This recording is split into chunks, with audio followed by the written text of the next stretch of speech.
स्वागत है आपका कहानी पुरानी डायन और दाई माँ के चौथे हिस्से में।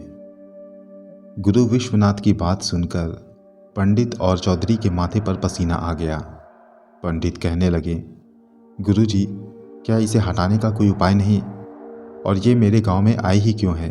और कौन है वो डायन? उनकी बात पर गुरु विश्वनाथ कहने लगे, मैं ये नहीं जानता कि वो किस रूप में रह रही है, मगर मैं इतना ज़रूर कह सकता हूँ कि वो बहुत ही ज़्यादा ताकतवर है। शैतान की पुजारन है वो, आसुरी शक्तियों की मालकिन है वो। मामूली बात नहीं है उसे हटाना। उसे हटाने के लिए बहुत ज़्यादा इंतज़ाम करने पड़ेंगे। उसे हटाया तो जा सकता है, मगर इसमें खतरा है। कैसा खतरा? चौधरी साहब ने पूछा।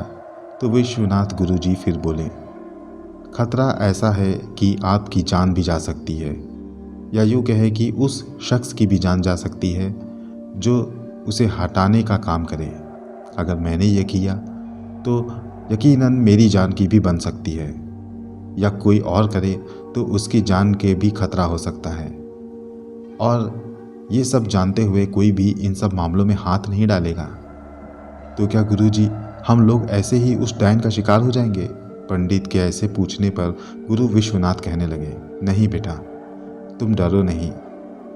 अगर तुमसे कुछ नहीं हुआ तो मैं हूं ना, मैं करूंगा। तुमने मेरे पास मदद मांगी और मैं तुम्हें खाली हाथ नहीं लौटाऊंगा। तुम अपने गांव जाओ, किसी से कुछ कहना मत। मैं कब आऊंगा, कब क्या करूंगा, इन सब बातों का कोई जिक्र मत करना। अगर कोई पूछे तो बस इतना कह देना कि तुम्हारी मुझसे कोई मुलाकात नहीं हुई। मैं अचानक ही वहां आऊंगा और जो करना होगा मैं खुद करूंगा। वहां जाकर बस सामान्य तरीके से ही रहना, ऐसा सोचना कि कभी मुझसे मिले ही नहीं।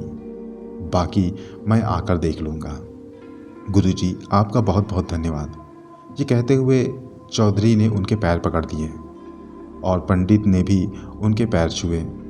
गुरु ने कहा कि अब आप लोग जाइए और मैं कुछ इंतजाम करने जाता हूँ। उनकी बात सुनकर पंडित और चौधरी अपने गांव की ओर निकल पड़े। अब इधर गांव के ओर का हाल देखते हैं। गांव में विमला ताई के घर उनकी बेटी आई थी। उनकी बेटी अपने साथ एक छोटे से बच्चे को भी लाई, जो उसी का ही बच्चा था। और ये पहली बार था कि बच्चे के जन्म के बाद वो अपने घर आई हुई थी। जब वो अचानक सुबह अपने घर आई तो विमला उसे देखकर बहुत घबरा गई। उन्होंने उसे तुरंत अंदर बुलाया और अंदर बिठा दिया। अपनी माँ के चेहरे पर अपने आने की खुशी ना देखकर उसने बड़ी हैरानी से उससे पूछा, माँ जी, क्या बात है? यूँ तो आप मुझे देखकर खिल उठती थी, मगर आज आपके चेहरे पर ये अजीब सा खौफ क्यों है? विमला ताई ने उसकी बात का कोई जवाब नहीं दिया। वो बस बाहर की ओर इधर उधर झांक रही थी। उनकी बेटी ने उनसे फिर कहा, माँ, हुआ क्या है? विमला ताई वापस आई और बच्चे को अपनी गोद में लेकर उसे गले से लगा लिया। फिर अपनी बेटी से बोली, तुम्हें यहाँ आते हुए किसी ने देखा तो नहीं? उनकी बेटी ने कहा, माँ, 2-3 लोग तो थे जिन्होंने मुझे देखा, और इसके अलावा मुझे तो किसी ने नहीं देखा। वो कौन लोग थे? उनकी माँ ने कहा। तो वो कहने लगी, दादी जी थी और मेरे साथ पढ़ने वाली 2 लड़कियां थीं, और इसके अलावा दादाजी थे जो पिताजी के साथ बैठा करते थे। बस इतने ही लोग थे। उनकी बात पर विमला ताई ने कहा, कोई ऐसा नहीं था जो अनजान हो, जिसे तुमने पहली बार देखा हो? उनकी बात पर वो कहने लगी, नहीं, मुझे ऐसा तो कोई नहीं दिखाई दिया, और जहाँ तक मैं जानती हूँ मुझे भी इसके अलावा किसी ने आते नहीं देखा। सुबह का वक्त है, इसीलिए हो सकता है लोग अपने घरों में हो, लेकिन आप ये सब क्यों पूछ रही हैं, और आखिर बात क्या है? उनकी बात पर विमला ताई ने अपनी बेटी को गांव में चल रही सारी वारदातों के बारे में बताया। उसे ये भी बताया कि उन्हें हरीश की बीवी पर शक है कि वो कोई ना कोई डायन गतिविधि इसमें सम्मिलित है। उनकी बात सुनकर उनकी बेटी कहने लगी, माँ, ये कैसी बातें कर रही हैं आप तो मुझे और डरा रही हैं। विमला ताई बोली, मैं भी यही कह रही हूँ, तुम्हें यहाँ नहीं आना चाहिए था। मेरी बात मानो, यहाँ से अब तुम लोग चले जाओ। उसकी बेटी कहने लगी, मगर माँ मैं कहाँ जाऊँ? इनके पापा शाम से पहले आ नहीं सकते और मैं अकेले वहाँ पर जाकर भी क्या करूँगी? वहाँ घर पर भी कोई नहीं है, सब लोग घर से बाहर गए हुए हैं और मैं अकेली थी इसीलिए यहाँ आ गई। लेकिन अब मैं यहाँ नहीं रुकना चाहती, मगर मैं अकेले यहाँ से जा भी नहीं सकती। मुझे इनके पापा का इंतज़ार करना होगा। उसकी बात पर विमला ताई कहने लगी, तो फिर तुम घर से बाहर मत निकलना, कोई भी आए दरवाज़ा मत खोलना, बाकी मैं संभाल लूँगी। उसने उस बच्चे को अपनी बेटी के गोद में दिया और कमरे का दरवाज़ा बंद कर दिया और बाहर आंगन में आकर बैठ गई। उसने ठान लिया था कि किसी को भी अब अंदर आने नहीं देगी।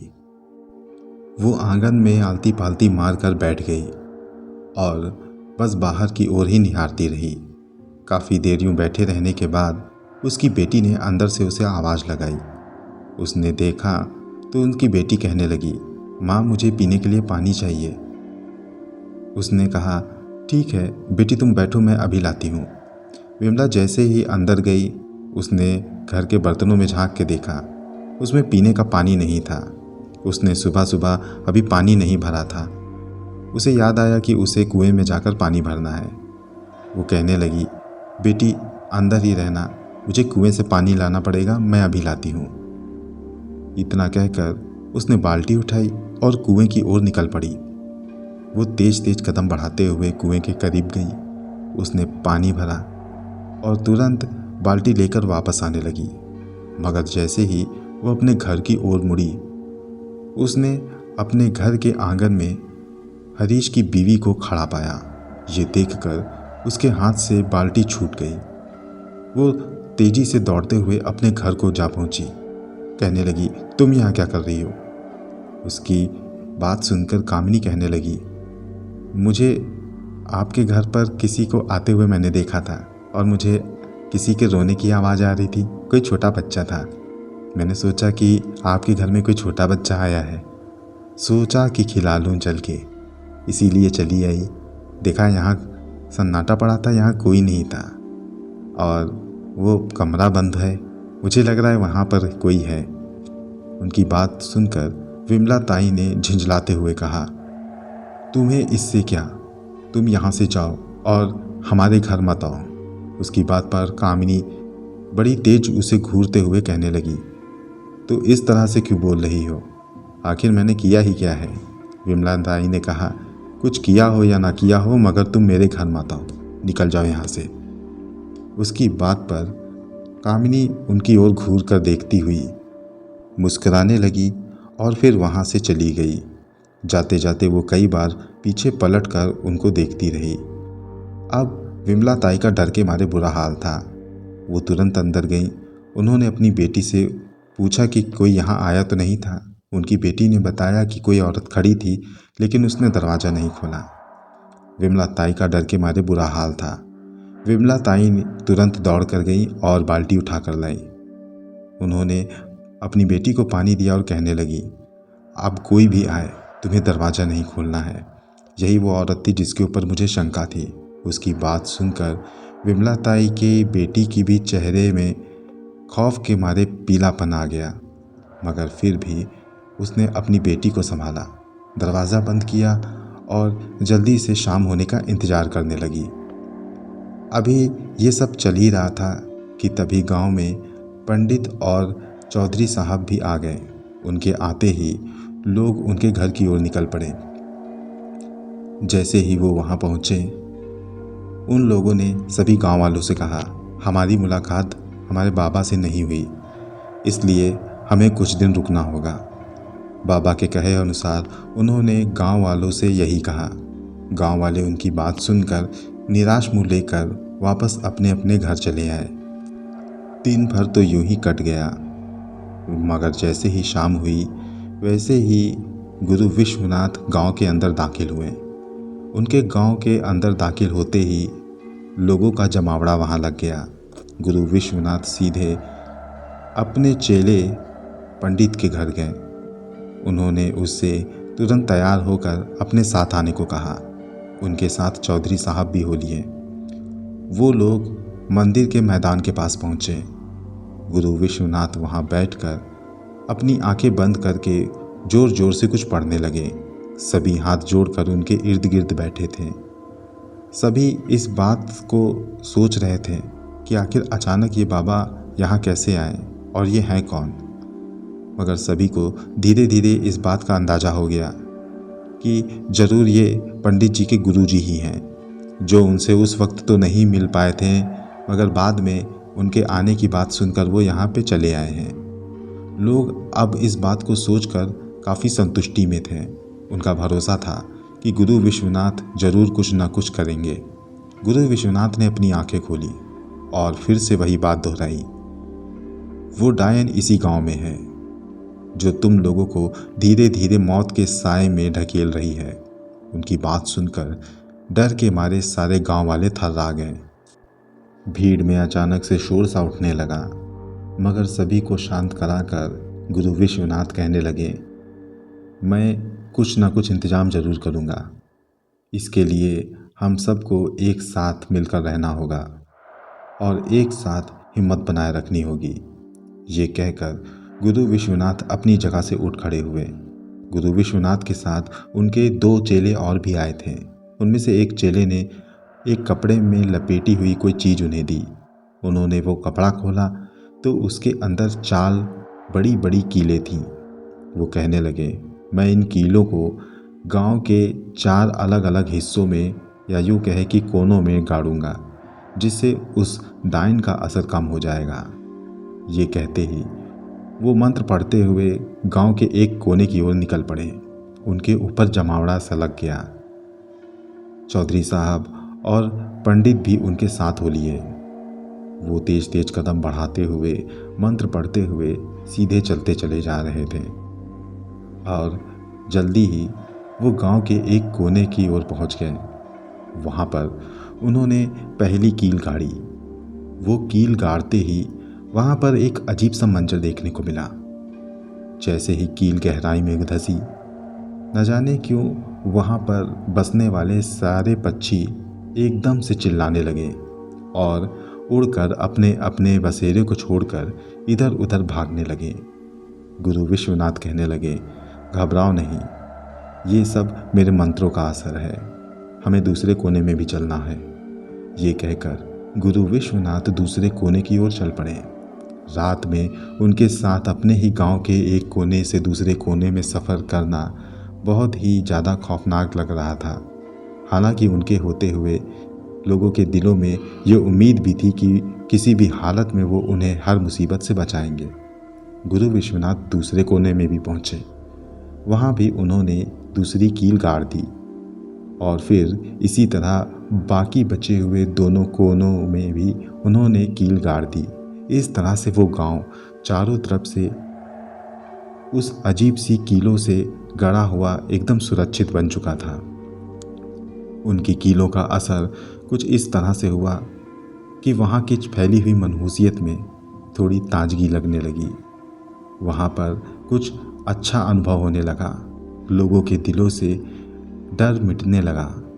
उन्हें भरोसा हो रहा था कि अब सब कुछ सही हो जाएगा।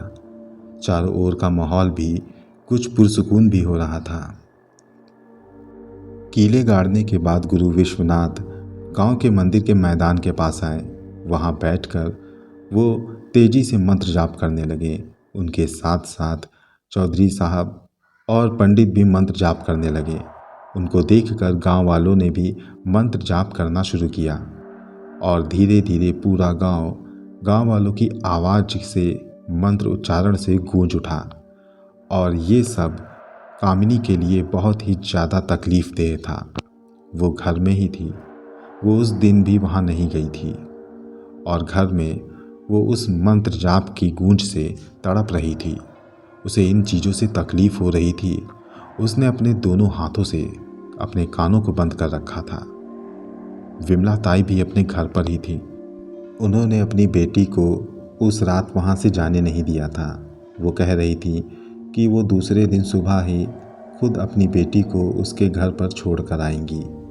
उन्होंने अपनी बेटी को वहीं पर रोक के रखा और इसी वजह से अपनी बेटी को घर से बाहर नहीं निकाला। वो वहीं पर बैठी रही और इधर कामिनी भी तड़पती रही। गांव वाले मंत्र पढ़ते रहे और उसके बाद गुरु विश्वनाथ कहने लगे, मुझे अब दूसरी जगह पर जाना है, मैं चला जाऊंगा। मेरे बाद तुम लोग यहाँ पर यज्ञ का आयोजन करो, हवन करो, जो भी करना चाहते थे वो करो। उन सब से यहाँ की आसुरी शक्ति भाग जाएगी। मुझे अनुभव हो रहा है कि उस डायन की शक्ति अब कमज़ोर पड़ रही है। वो डायन का साया न जाने कहाँ है और किस पर है। मुझे इस चीज़ का नहीं पता, मगर मैं इतना ज़रूर जानता हूँ कि अब वो ज़्यादा देर यहाँ पर नहीं टिकेगी। मैं अब यहाँ से चलता हूँ। ये कहकर गुरु विश्वनाथ वहाँ से जाने लगे। उनके जाने के बाद गांव वाले खुशी से झूम उठे। उन्हें यकीन था कि अब उनको कोई भी किसी भी चीज़ की डरने की कोई ज़रूरत नहीं। मगर ये उनकी भूल थी। वो भूल रहे थे कि उनके सामने कोई डायन थी।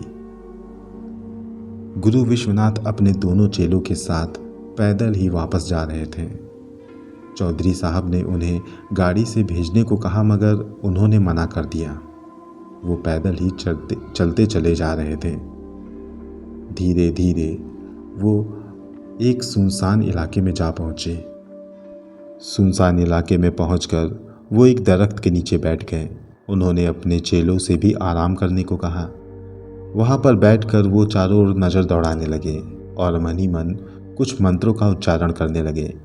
इधर गांव वाले सभी अपने घर में आ चुके थे। हरीश भी अपने घर आया था। देखा तो कामिनी सो रही थी। वो जाकर पलंग पर लेट गया और सोने की कोशिश करने लगा। कुछ देर के बाद पूरा घर नींद की आगोश में चला गया, मगर कामिनी हमेशा की तरह आज भी जग रही थी। उसने अपनी आंखें खोली। उसकी आंखें गुस्से से लाल अंगार थीं और उसके पैरों पर छाले पड़े हुए थे। उसे बहुत तकलीफ हो रही थी। वो उठ खड़ी हुई और उसने हमेशा की तरह हरीश पर कुछ पढ़कर दम किया। फिर वो अपने आंगन में गई, मगर दर्द उसके शरीर में बढ़ रही थी और तकलीफ उसके चेहरे से साफ जाहिर हो रही थी। उसने 2-4 कदम आगे बढ़ाए, फिर खुद को रोका। उसने फिर मन ही मन कुछ पढ़ा और पढ़ते पढ़ते वहाँ का समा कुछ अजीब सा हो गया। कामिनी के चारों ओर काला धुआं सा मंडराने लगा। ऐसा लग रहा था कि काली धुंध पड़ रही हो। कामिनी ने काफ़ी देर तक इसी तरह खड़े हुए अपने मंत्रों का उच्चारण किया और फिर एक और उंगली से इशारा किया। वो धुंध जो काले रंग की थी, वो वहाँ से उसके उंगली के इशारे की ओर चल पड़ी। वो धीरे धीरे चलते हुए उसी ओर जा पहुंची जहाँ पर गुरु विश्वनाथ बैठे थे। वो काली धुंध उस जंगल में भी छाने लगी और फिर उस धुंध ने एक अजीब सी आकृति का रूप ले लिया, जिसका ना चेहरा था ना ही हाथ पैर। बस यूँ लगता था कि कोई इंसानी अक्स खड़ा हो, जो किसी दरख्त के पीछे से खड़े होकर उसे घूर रही थी। ये देखकर गुरु विश्वनाथ मुस्कुराए और कहने लगे, मुझे मालूम है कि तुम यहीं पर हो। सामने आओ और मेरा सामना करो। उनकी बात सुनकर उनके दोनों चेले उठ खड़े हुए। वो सोचने लगे कि गुरुजी आखिर बात किससे कर रहे हैं। उन्होंने देखा तो गुरुजी एक दरख्त की ओर देख रहे थे। वो अभी नए नए गुरुजी के पास आए थे, इसलिए वो डर के मारे कांप रहे थे। गुरुजी ने उनको खुद को संभालने को कहा और फिर गुरुजी उठ खड़े हुए। कुछ कदम चलकर वो दरख्त की ओर बढ़े और रुक गए। अब उनके चेलों ने देखा कि दरख्त के पीछे से एक डरावनी सी आकृति निकलकर सामने आई। कुछ कदम आगे चली, फिर उस आकृति के दोनों आंखें अंगारे की तरह जलने लगी। हालांकि चेहरा और हाथ पैर नहीं दिख रहे थे। वो आकृति काले धुएं जैसी मालूम दे रही थी। गुरुजी ने कहा, आओ और जो भी करना चाहते हो करो। उनके इतना कहने पर वो आकृति काफ़ी आक्रामक रूप से गुरुजी की ओर चिल्लाते हुए बढ़ी।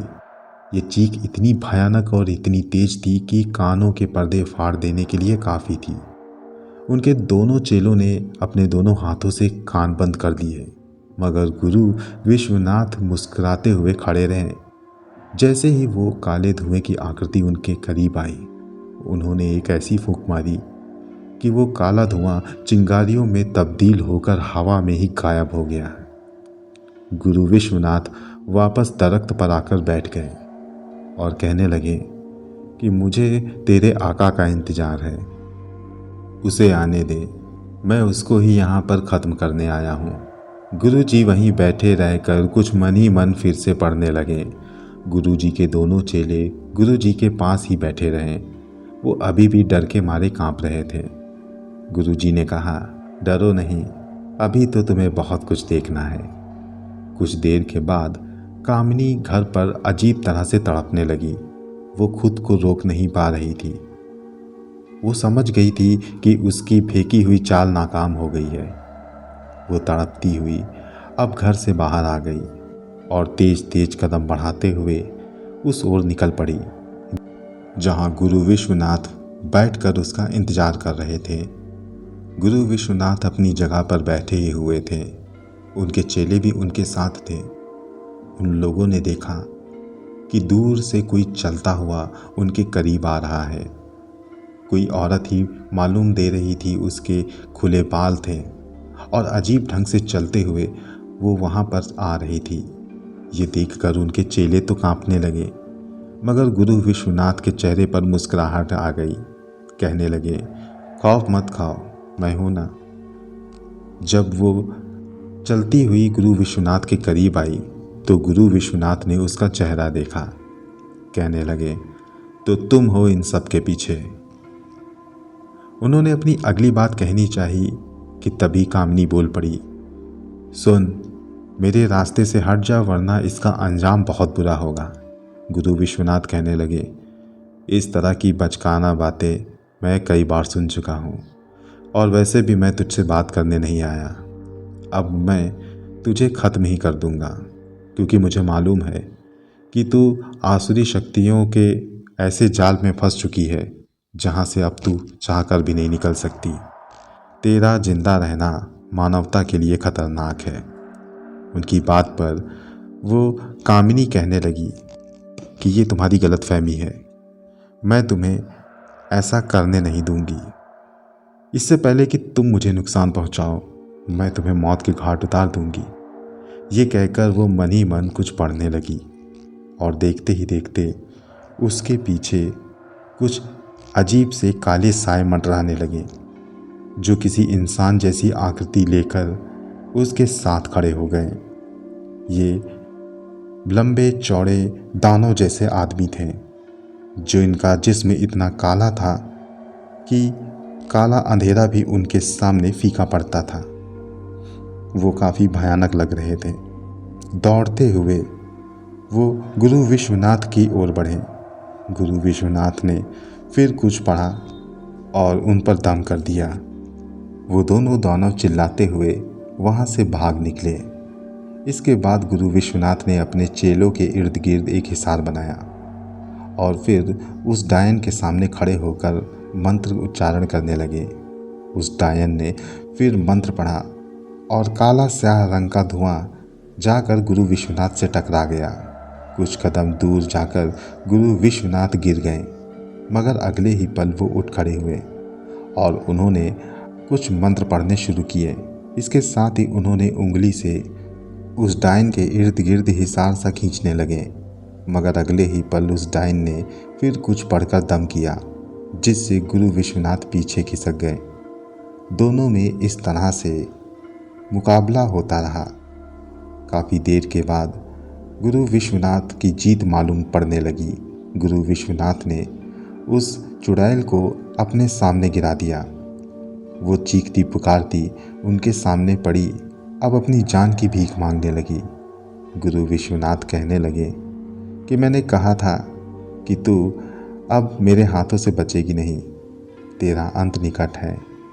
गुरु विश्वनाथ ये कहकर अभी उसकी ओर बढ़े ही थे कि वो हंसने लगी और एकदम से खड़े होकर उसने गुरु विश्वनाथ के सर को उनके धड़ से अलग कर दिया।